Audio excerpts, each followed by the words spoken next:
Are we talking about vitakka air? Okay. At each moment experiencing the object. So whether you call it thinking or what you call it, it is the experiencing of the to experience the object. The same Translations.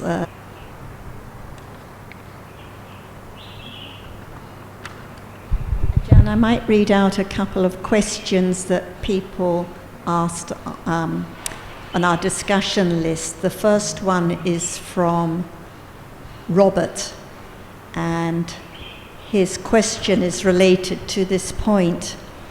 He quotes a sutta. Well then, Ananda, you should also remember this is an incredible and amazing quality of the realized one. It's that the realized one knows feelings as they arise, as they remain, and as they go away. He knows perceptions, he knows thoughts, vitakka, as they arise, as they remain, and as they go away. So it refers to Vedana, Sanya, and vitakka. And Robert's question is, in this sutta, why does the Buddha mention Vedana, Sanya, and then vitakka, only one of the Sankhara Khanda, rather than say all khandas? And what does vitakka mean in this case? Who is thinking about vitakana, or the sanyana, or that which appears? Vitakka. And I think also it seems like what we heard and read can be understood clearly, but it's not like that because it's the words of the Buddha. Impossible to just understand without considering carefully. For example, what is real? The one or the copy, the photocopy, which is real? Which one? Can you tell? So closer than moment of seeing and moment of thinking. See, so it's not our, what you call, ability to directly experience it. That's why we learn that what can be experienced and what cannot be experienced. For example, when we talk about right understanding of panya, when will it arise? It cannot arise after seeing consciousness has fallen away, see? So it experiences what? That can be directly experienced, not just that process. But it's not the other rupa, but that which has fallen away immediately, see? So we don't have any understanding of what happens in life at all.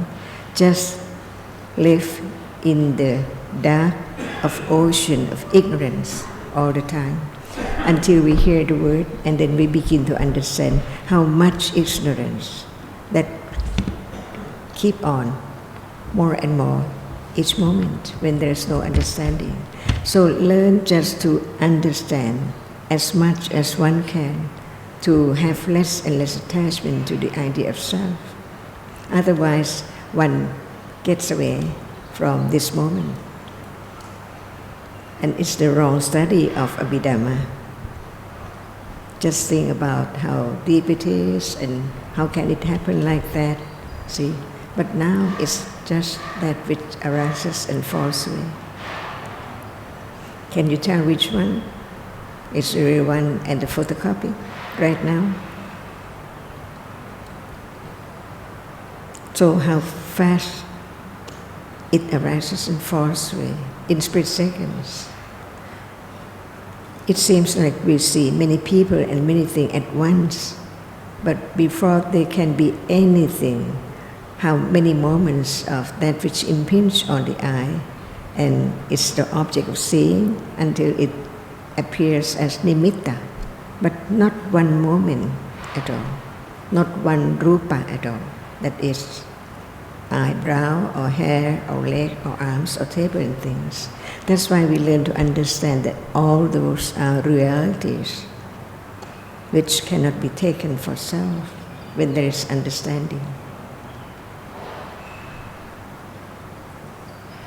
So about And I think that, can we say his first question was about why the Buddha just mentions understanding Vedana, Sanya and Vitakka rather than other Sankhara khandas and or rather than saying all khandas. But I think it's impossible to mention all realities in every sutta, so he's just referring to these ones here, the Vedana, the Sanya and Vitakka, because they're very important dhammas to understand. They arise and fall away.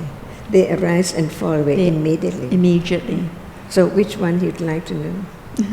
I think what he was most interested, because he said also, and what does Vitakka mean in this case? It says he knows Vitakka when they arise, when they remain, when they go away.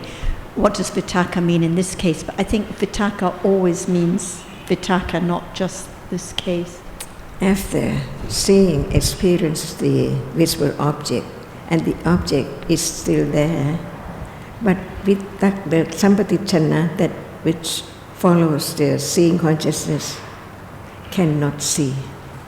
But it can experience the same object, but it cannot perform the function of seeing. So fast it looks like it sees, because it has the same object as seeing, but actually it cannot see. But how can that object be the object of sampatichana, the citta which follows? Because of vitakka cetasika. That's why how many cetasikas arise with the 10, and besides that, the other citta needs more conditions, like vitakka follows immediately after the 10. So when it says he knows vitakkas when they arise, when they remain, when they fall away, it just means any time when vitakka arises, the Buddha understands the nature of it as touching that object in order for that experience to arise, I think. Even Buddha, after his seeing has fallen away, can his panya understand the previous moment, which seems impossible? Yeah, it's said in Tipitaka, even Buddha has to no self, no one. The things has to go by the way it is. After seeing, there cannot be any other citta. It has to be sampatichana. And because of vitakka, which vitakka touch on that object which hasn't fallen away yet, the other kind of citta cannot arise after seeing consciousness.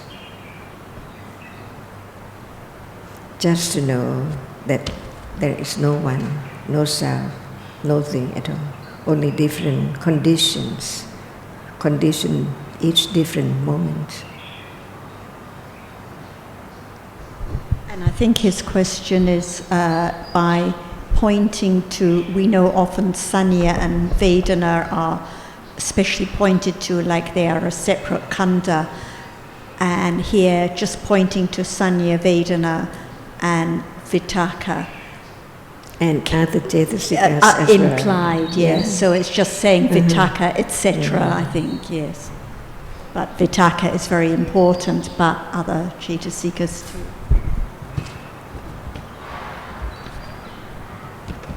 And as you mentioned about Sampatichana, I mentioned a question from Hong, our Vietnamese friend in Australia who you met in Sri Lanka, and she had hoped to come this way but had to cancel.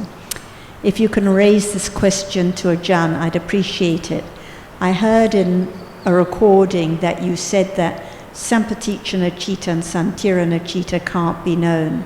So my question is, in this case, only the Buddha can know, or panya of higher level that can experience it, can know it. If it can't be known by panya of those cittas, why the others can be known by panya, for example, seeing or hearing? So I think her question is, if only the Buddha or particular disciples can know cittas like Sanya, Santirana and Sampatichana, why can Panya understand like commonly seeing and hearing but not these Where are cittas they now? not appearing? So how can you know? How can you understand it? Only that which is known now or experienced now is not known yet, even it appears. But Sampatichana, Santirana, that do not appear at all.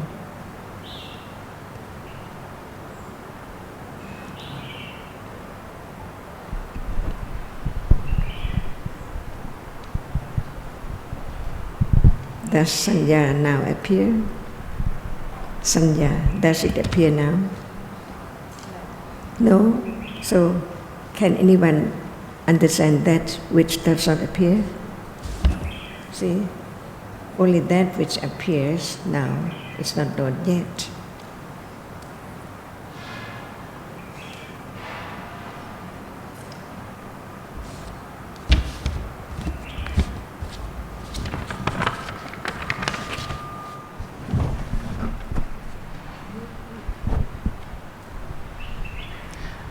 Ajarn, there's a lot of time you mentioned about the development of understanding, but I never heard you mention about the development of wrong view, of loba, of dosa.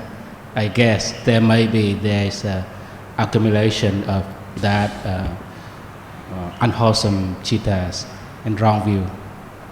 Just want to understand which do not appear yet or at all. But I think there's a lot of moment that is unwholesome citta, a lot of moment of wrong view. Does it appear? That's why we learn from the teachings of the Buddha, how many cetasikas accompany how many cittas and so on, to understand that actually no matter what, citta, everything cannot be taken for self at all. Okay, this moment, what are there?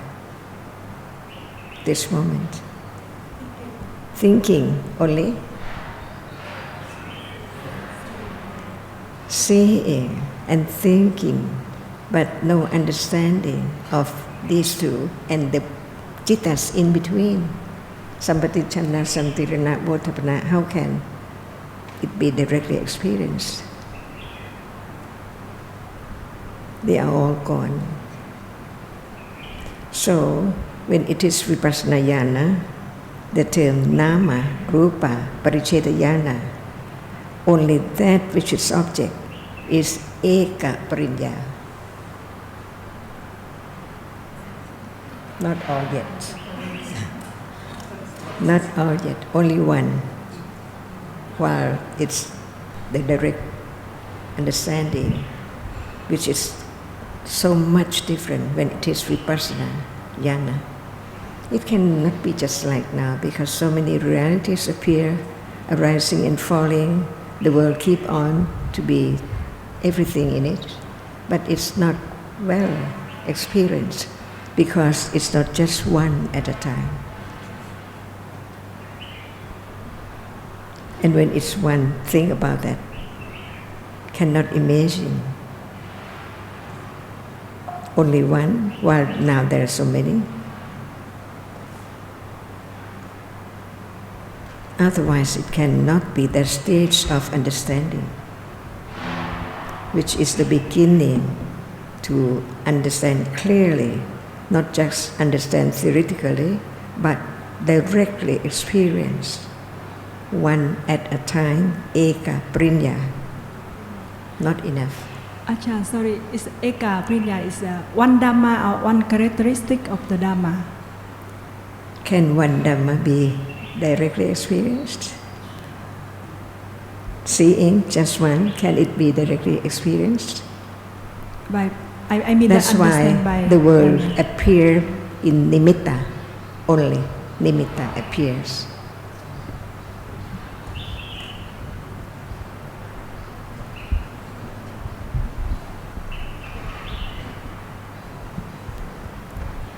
Ajarn, so you said that even the Buddha cannot understand the seeing right Because when it after appears. seeing what arises, it's not panya. It has to be sampatichana, santirana, the whole period, the whole process. So does it mean that panya later on appears after the seeing, just in the mind of? Just one at a time, Yeah. not in the process, the same process. Because after seeing, there cannot be anything else except the sampatichana. Even Buddha cannot change the way it is. So what is the direct understanding means? Okay. Is there now only seeing? If not, because it's not directly experienced.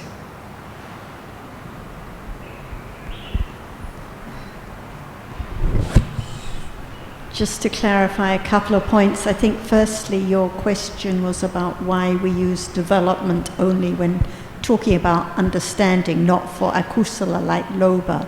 So lobha now that arises, it accumulates, but usually when we talk about development or bhavana, bhavana means the development of understanding.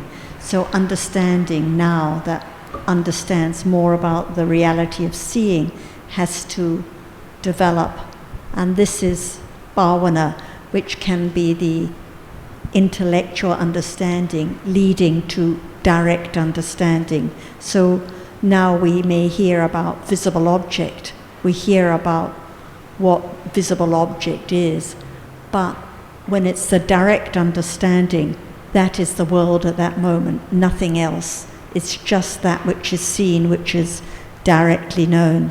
So this is why we talk about the development of understanding, but not development of wrong view. Wrong view accumulates, but it isn't developed. So that's just a way that, but it accumulates whenever it arises. And the word parinya that Ajarn was mentioning, so when it is direct understanding, this is referring to moments of satipatthana. So pariyati understanding, intellectual understanding, like now when talking about visible object, leads to direct understanding. And at moments when there is direct understanding, it is satipatthana. And at that moment, no doubt, no wrong view about what is experienced. It's just the reality which is experienced, and the object is experienced well, as Ajarn puts it, or as the text put it, but it's not yet clearly. So when satipatthana develops, it leads to the attainment of the vipassana jnanas, the very direct and very clear understanding of the distinction between nama and rupa, which is the first vipassana jnana. When there is, so whether the visible object is experienced through the mind door or sense door doesn't matter at all, but most realities can only be experienced through the mind door in rapid succession.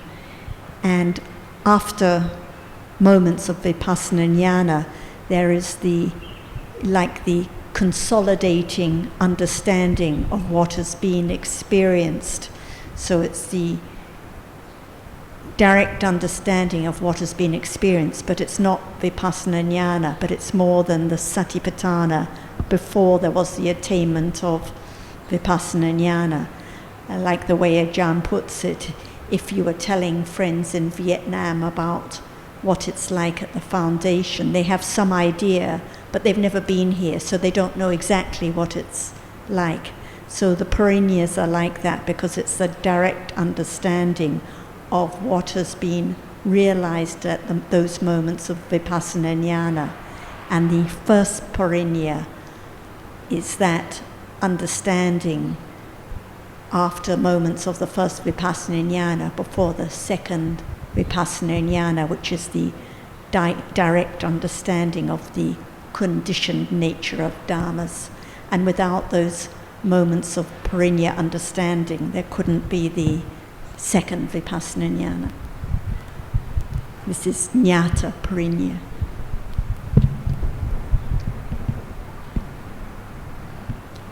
I have a question about jati. In human being realm, as I study that the Maha Kusala Chitta perform the function of Patisanthi Chitta, Pavanga Chitta, and Juti Chitta in this life. So, but they are on the Vipaka Chitta. So I don't understand what does it mean. Why the Chitta in the of the other jati can perform the function of the Chitta of other Chitta. Kusala Chitta, how can it perform the function of Vipaka Chitta? What? Huh? It's actually a very deep topic, but in brief, how many kinds of chittas? So different chittas have different functions.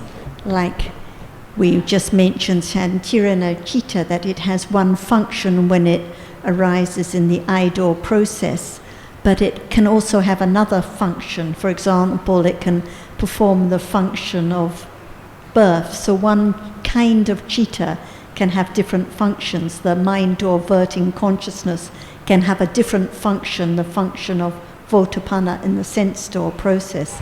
So how many kinds of chittas can perform the function of patisandhi or birth? Do you know? I remember that the 19. So many different chittas can perform that function. So in the case of patisandhi or birth, which is akusala vipaka, like in the animal realms, how many kinds of chitta can perform that function? Santirana Chitta. So out of the 19, how many? One. Only one. Only that Santirana Chitta, which is Vipaka Chitta, which is that Akusala Vipaka Chitta, can perform that function of Patisandhi in the animal realm, and all the other kinds of chitta condition birth, which is Kusala Vipaka. So without going into too much detail, because one can read about in the book, but so many different kinds of chittas that can perform that function. But that Santirana Chitta, it is Vipaka Chitta that performs that function of Patisandhi. And yes, so other Kusala Vipaka Chittas can perform the function. Santirana Chitta without roots can also perform the function of birth in this life when there are no roots, like we mentioned on the first day, if there is birth that is very handicapped, for example, without roots, that's also performed by Santirana Chitta, which is a result of very weak Kusala karma.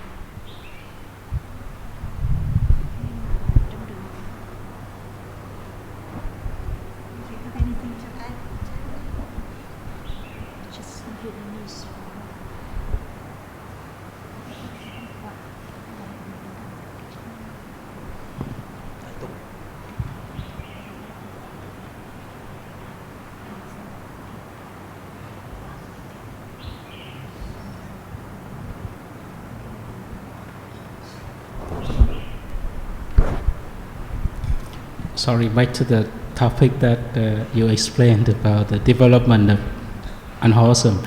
I think in the daily life that the wrong view and the unwholesome chitta is accumulated much more than the understanding and the wholesome chitta. So it seems hopeless for us to be out of the samsara, because the unwholesome, because of the wrong view is accumulated in the daily life much more than the understandings and the wholesome. So that, but the Buddha said if it was impossible, he wouldn't teach it, but difficult and more and more and more difficult because of those very strong accumulations of akusala. But when understanding arises, it's so powerful. It lights up. Its function is to light up, to clarify what has not been known before. So don't underestimate the power of panya when it arises. And so this brings us back to the patience and the confidence that we also mentioned on the first day, because although it's possible, it's a very long process and very gradual, and for a long time it's difficult to see that there is any real development of awareness or understanding, because it's very weak and it's arising. It's indiscernible when it arises. But again, if there is confidence that the right cause will bring the right result, then one isn't put off by the fact that it's such a gradual process. And the power of panya is that it understands what appears, so it doesn't matter if it's strong wrong view or anger or ignorance or attachment or seeing of visible object. So it's totally unimportant what it is that is experienced, because whatever it is can be the object of panya. But if one is impatient and just wants to have panya, it hinders. But even that moment of being impatient is also just another passing Dhamma that can be understood at that moment.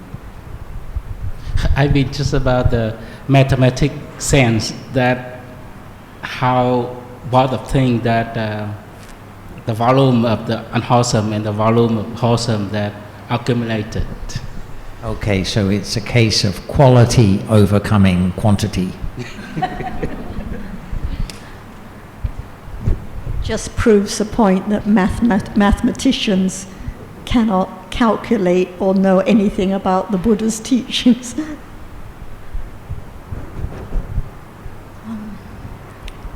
I'm curious about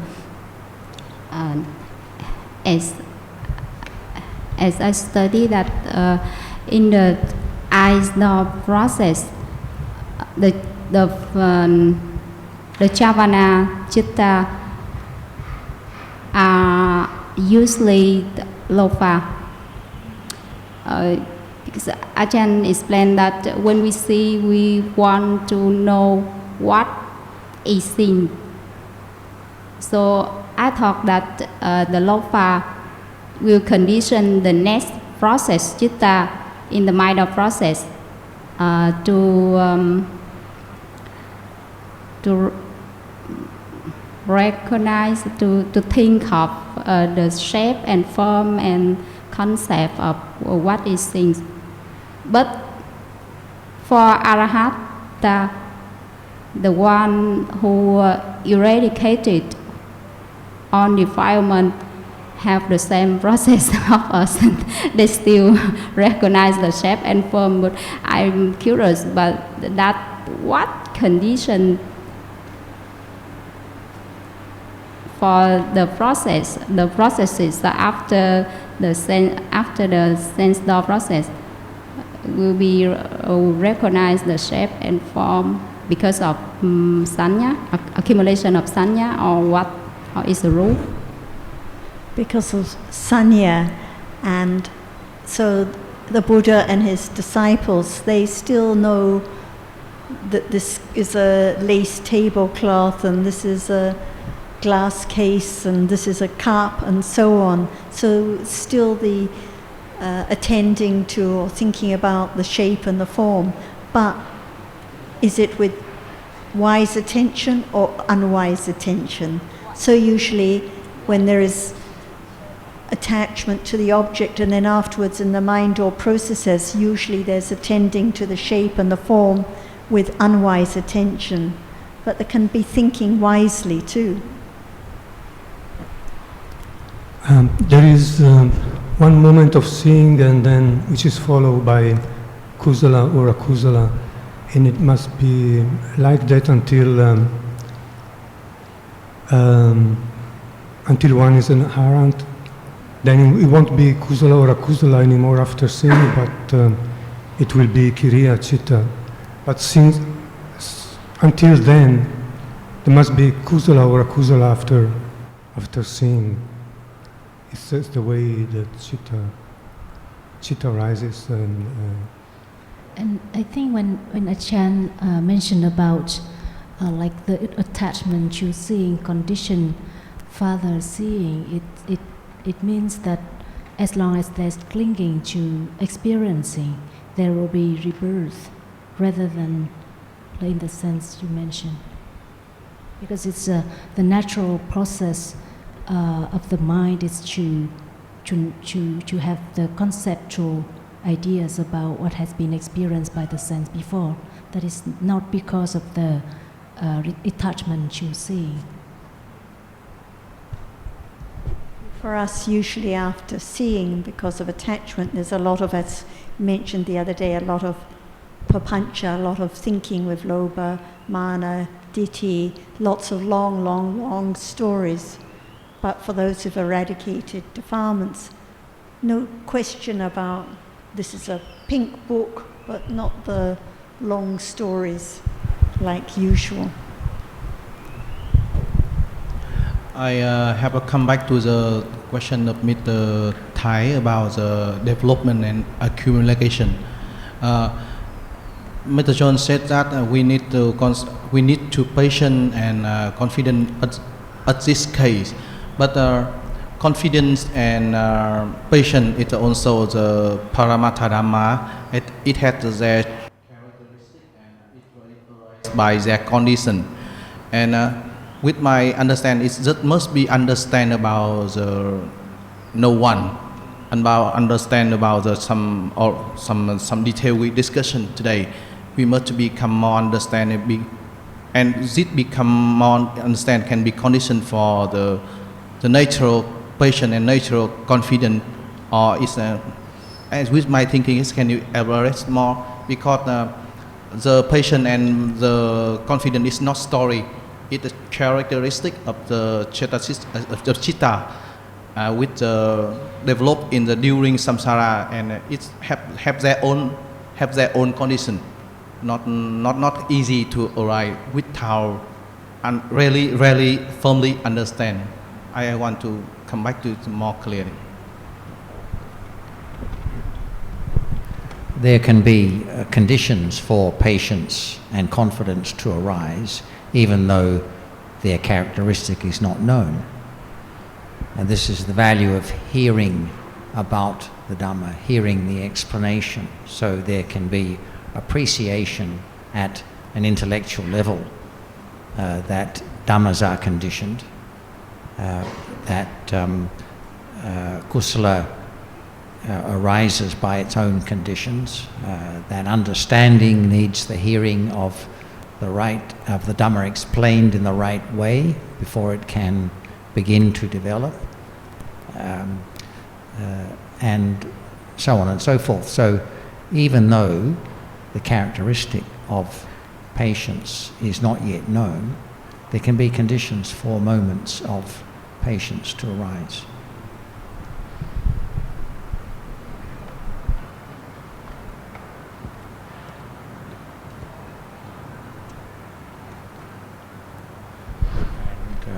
The same applies to all other kinds of kusala, especially understanding, and hence the importance of the Buddha gave to listening to the teaching, hearing it explained, and being association with a good friend, because it is these factors that can break the cycle of the otherwise continuous accumulation of akusala.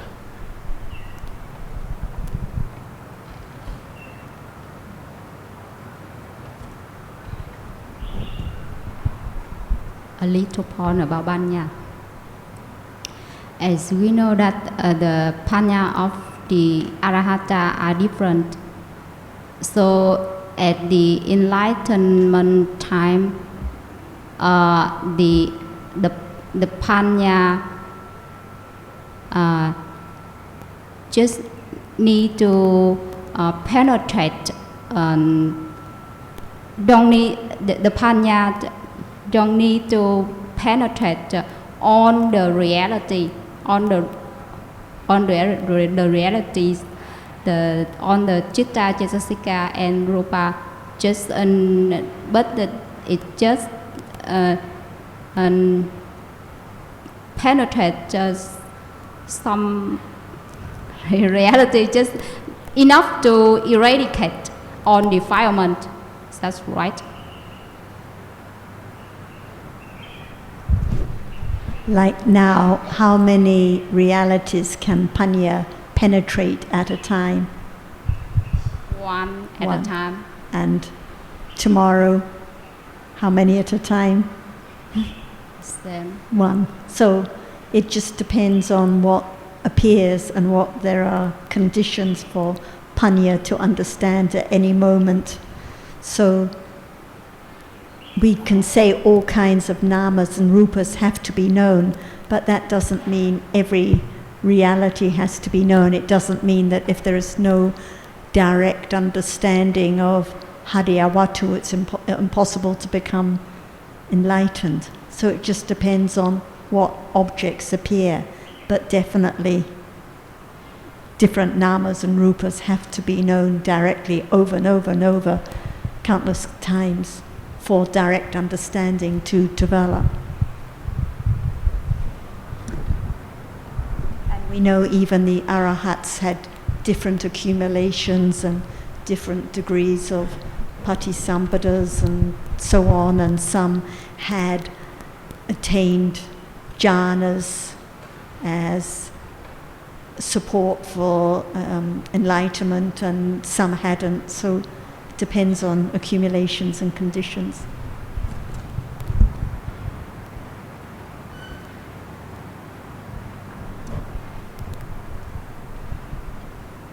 So I believe many rupas cannot be known by ordinary panya, right?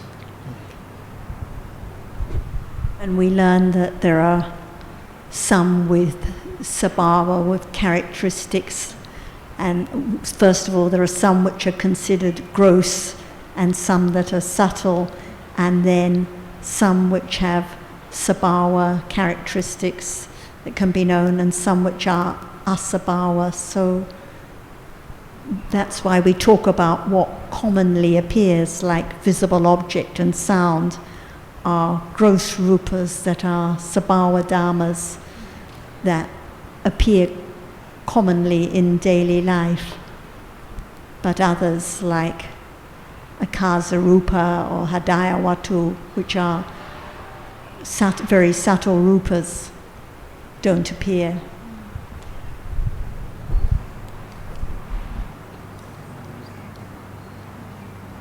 And that's why even the Buddha in the suttas talked about the eye door first, because visible object is so common, seeing is so common, and then sound next. So that's why you don't read many references to understanding heart base or akasa rupa, for example. So what can be commonly known? Just one point, you mentioned about the direct understanding. It is the same as the direct experience we sometimes mention about? Same?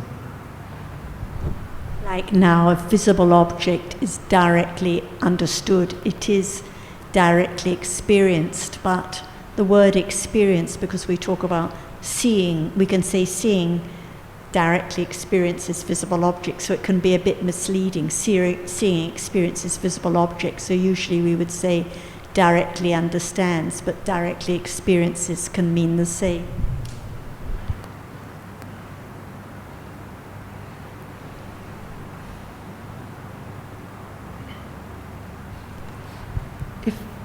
I was going to change topics, but if there are people with more questions on this one, then. Okay, Kanti. Can you talk about, we've talked about virya and the patience being enduring, withstanding. Kanti Parami, well, I'd like to hear more about it. My understanding is it includes virya and a number of other jetasikas. We talk about it as patience. Kamala, can you, someone elaborate on that for me?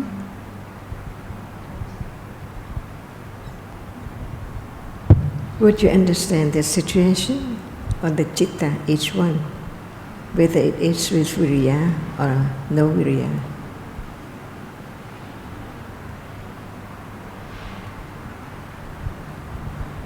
Otherwise, we just expect about them. So each of these can be understood directly. Each of the jetasikas comprising what we call kanti. Would you like to write a letter? Would I like to write a letter? Not particularly. Whether you like it or not. I beg your pardon? Whether you like it or not, you have to write. Yes. With kanti. Okay. But it's not only that. Any time we have to understand citta closely as no self at all. So we can understand it by reading and considering how many citta has virya with it. By way of kanti.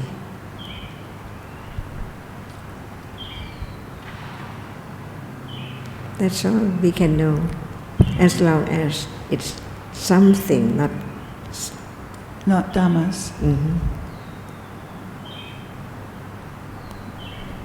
So until these realities, these jetasikas. There are many realities right now. Do you expect to have understanding of sanya at this moment? No. See, it depends on conditions. Just learn that sanya is remembering. Yes. Okay. I see. And there is memory, remembrance now. It's not known. It's gone away completely, never to return. Just have less and less attachment to take it for something permanent, like before. This is the way to have more understanding when there is the hearing, considering about whatever appears now. Because it's now, not I, reality arising and falling away all the time, clinging to nothing.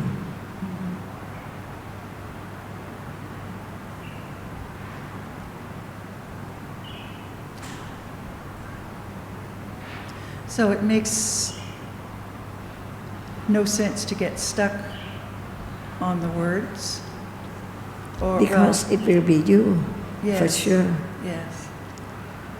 And in terms of understanding what parami is. You call it parami, but it's moment of developing understanding, patiently. Okay.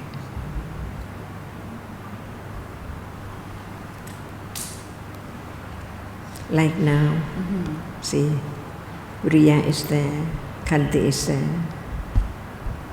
Adidana is there. According to conditions, how much or how less. Thank you. You asked about the parami of patience rather than just patience itself. Patience itself is clear, but not the parami, or I'm just trying to understand where you're coming from. I mean... I can't really explain that. But I think what Ajarn has just said about a moment of virya and a moment of, I can't remember what else. Pardon? Aditana, right, okay. Maybe a moment of satta. They all are part of the parami of patience, or the parami of kanti. I shouldn't call it patience. I think I said patience because you read that translation quite frequently. At least I do. I think that we'd like to know everything, but now there's no understanding of anything. And we try to select which one should be understood, like patience, viriya, and kanti, and so on. But what about just now? See? Yes. Otherwise it's useless. If we think in terms of, so I can understand this as that, but it's still I. A lot of self, a lot of, yeah. So when we talk about kanti or viriya, we talk about citta. Yes. What citta has viriya. What cetasika viriya. Yeah. Which chittas arise with viriya? Because to understand what patience is, there has to be understanding when viriya arises. And then if we're talking about kusala patience, then it's limited further. And then if it's the ones with understanding, limited further. So the first question is, which chittas does viriya arise? I didn't hear it clearly, but no, not the etuka ahetu. Okay. This kind of understanding will develop to have less attachment, to understand that it's not I, but it's the citta, which is conditioned by viriya as well. But in order to understand viriya now, it's impossible. Yes. It doesn't appear. It arises but doesn't appear.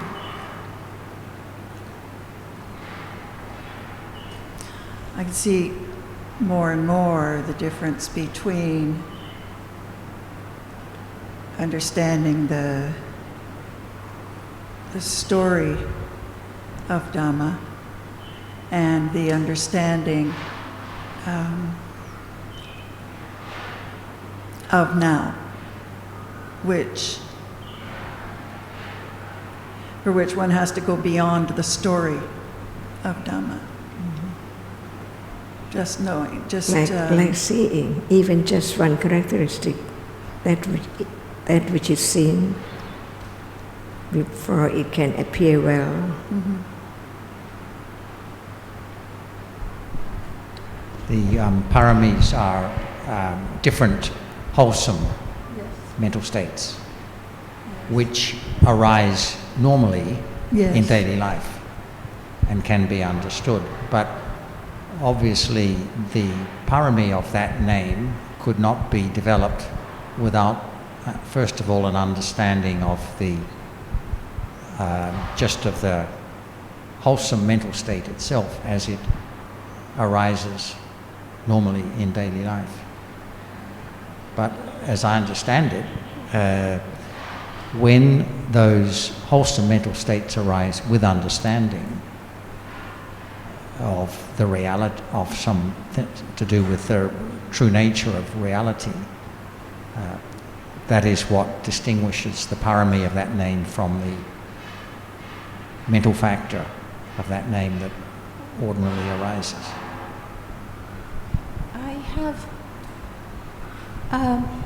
I listened to Ajarn's analogy of when she asked you about writing a letter, and recently I needed to write a letter to someone who'd lost someone very dear to her.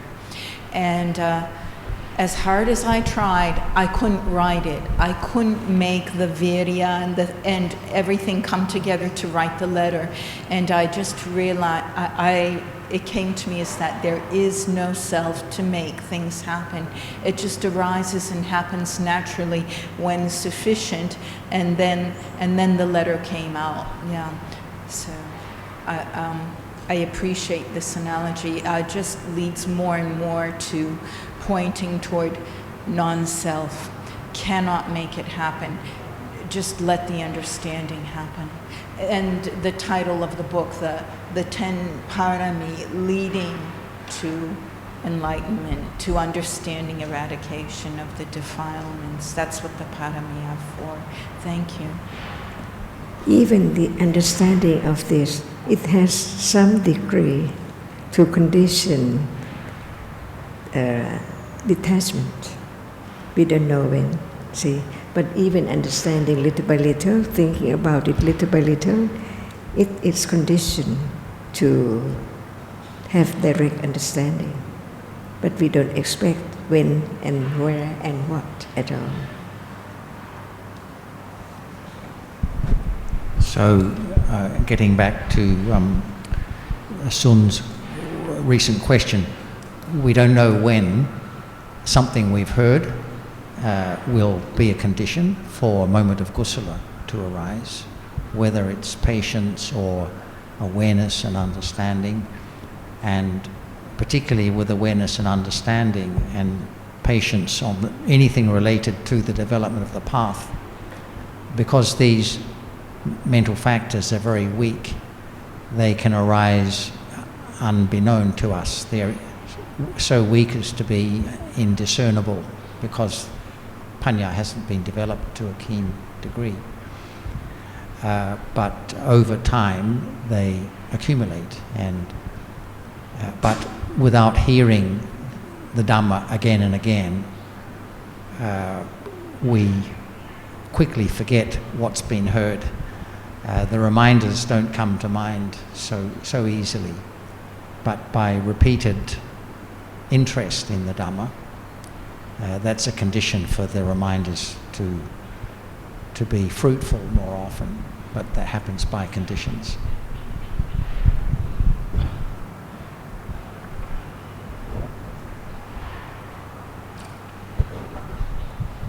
Ajarn mentioned about aditana, so it is the adimokha cittasika. So we know that it's one of the 6 particular cittasikas, and it arises with many cittas, but it doesn't seem to appear so much in our daily life. Would you have any further comments?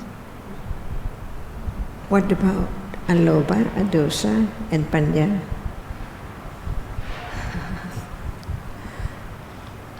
I think alobha seems to be, sometimes it can appear. But the adidana to do good deeds At the moment it's there. With alobha, adosa.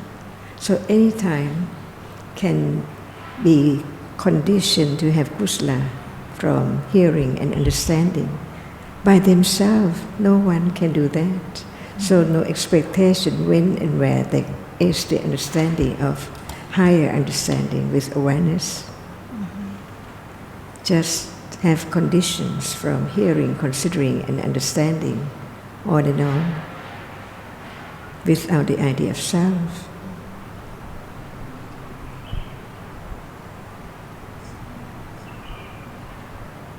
So at the moment of doubt, there's no adimokha. Because lobha changes all the time, from the gross lobha to the very, very subtle one. So we can learn about which cittas adimokha arises with. So any kusala, akusala, vipaka, kiriya, but not the ones with, not the moments of ignorance with doubt. But then if we're talking about aditana, like parami, a bit like kanti, we narrow it down to the kusala cittas only, and then only particular kusala cittas arising with panya or prompted by panya. Like once, I remember Ajarn said that at the moment of understanding, adimokha is there. So I think that helped. And how many cittas arise without adimokha? See, that's the point. No need to try to pinpoint what moment, but any moment that Atimokkha cannot arise.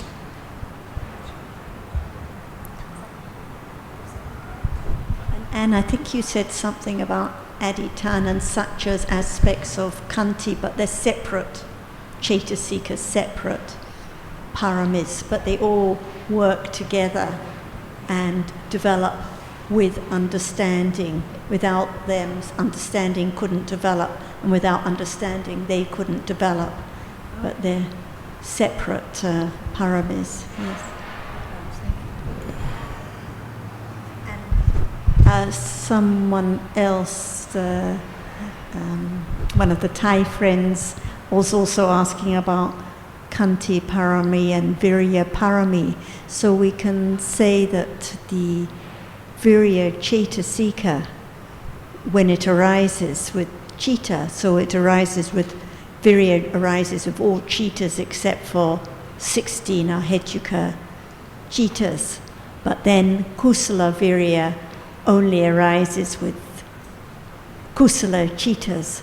And then at those moments there is patience. But when we're talking about Parami, then we're talking about those with understanding or prompted by understanding, particular ones in the development of the path. So the Cetasika Virya is the same, but when talking about Virya Parami and Kanti Parami, different aspects of Virya are stressed. Like this morning, Ajarn made a fleeting reference to great courage, for example. So this is more of an aspect of Virya Parami, whereas Kanti Parami is stressing the patient aspect, the forbearance of Virya, but the same Cetasika.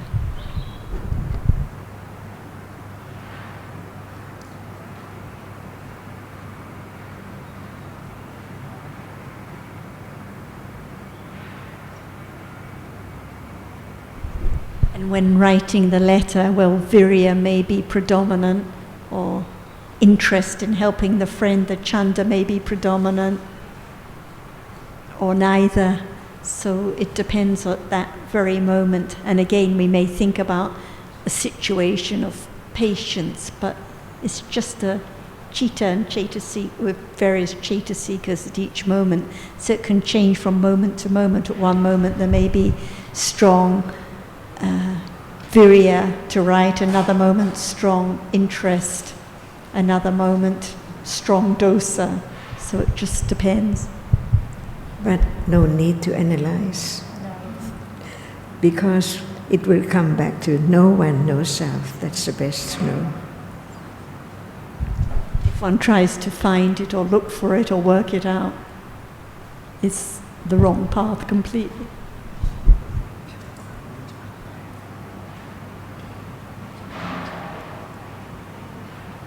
So we listen, we consider just to understand that no one, no self.